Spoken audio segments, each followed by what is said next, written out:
Napadpad nga kami sa isang isla na pinamumugaran ng mga solid na gagamba. For today's video, magsusurvive tayo sa karagatang ito nang walang dalang pagkain, tubig o kahit anong equipment panlaban sa mga sikbit. Lahat ng nakikita nyo, biglaan lamang ito. Hindi talaga kami sigurado sa mga mangyayari dito. Nakakapagtaka nga lang talaga dahil magpapasko na, may gagamba pa. Inaasahan talaga namin nung una na baka tsamba lamang ito. Kaso habang lumalayo kami, mas lalong dumadami. Talagang magkakasunod nga lang halos yung nakikita namin. Bigla ko tuloy naalala yung alaga namin dati. Medyo maghahawig kasi sila, kaso nga lang pre, medyo matapang yung kulay nito. Kung makikita nyo pre, medyo kamukha to nung gagambang bahay. Medyo napakaganda nga lang talaga nung size nito. Kaya nakakadalawa na kami. Papunta talaga kaming dagat. Ay napadaan kami dito. Ang daming gagamba dito sa daan. Hindi pa nga kami nakakalayo, may nagpakita na kagad sa amin. Ganda ng kulay. Talagang napakaganda nga naman talaga nito pre, tas napakaganda ng kulay. Hanggang sa itaas nga netong puno na to, may nagpakita uli sa atin. Medyo mataas nga lang talaga yung pwesto nito. Pero kung makikita nyo pre, talagang kahit nakasumto, napakalaki nito. Sa pagpatuloy nga ng paglakbay namin, may nadaanan uli kami. Medyo nakalimutan ko nga lang kung saan natin nakita. Yung nakita ko eh.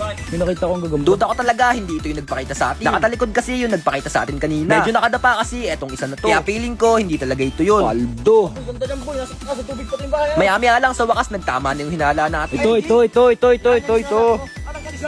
Talagang napaka-solid nga ng itsura na itong gagamba na to. Kaya talagang pilit kong binalikan nung nakita natin to. Hello, pre. Napakaganda kasi talaga nung kulay nito. Tapos kung makikita nyo pre, napakalago din ng balahibo nito. Bale, ito na yung ending na itong gagamba serye natin. Ang next kasi nito, pupuntahan na natin yung bahay ni Justin. Bale, itong bata na to, yung minsan nating nakasama sa pangisda natin dati. Ayun na si Justin. Ito kasing bata na to yung nagmamaneho nung bangka na ginagamit natin. Magkakalat kami ng sama ng loob. Bale, mag-uumpisa muna tayo sa pagkalat nitong lamba. Bale, isang diretso lang yung gagawin namin dito. Kaso sa lagay ng panahon ngayon, medyo tagilid tayo. Hindi pa namin sure kung madaming isda ngayon Pagkatapos natin sa pagkalat, bubugawin naman natin. Bubugawin naman natin yung mga isda.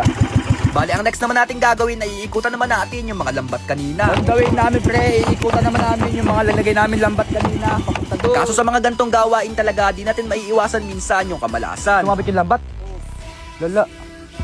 Ayun nga. Sumabit kasi yung lambat sa hélice nitong bangka. At dahil dito, pansamantalang natigil yung pangingisda natin. Pero buta na lang talaga, medyo madiskarte itong bata na to. Ito talaga problema pag nangingisda, hindi talaga may iwasan yung mga ganitong pangyayari. Kaya dapat lagi tayong handa. Makalipas lang ang ilang minuto, sa wakas natapos na tayo sa pagbugaw na itong mga isda. Next naman ay magpipinaw naman tayo na itong mga lambat. Hindi pa namin sigurado kung madaming mahuhuli to. Wala talaga kaming idea kung makakahuli kami ng madami. Expected na kasi namin kanina, nakukonti talaga to. Feeling kasi talaga namin, medyo maalas kami sa gabi na to. Ganito talaga ang buhay sa laot. Minsan paldo, minsan gago. Pero may mahuli man tayo o wala, magpasalamat pa din tayo. Ganto kasi talaga minsan sa dagat, minsan malas, tas madalas, malas. Yon!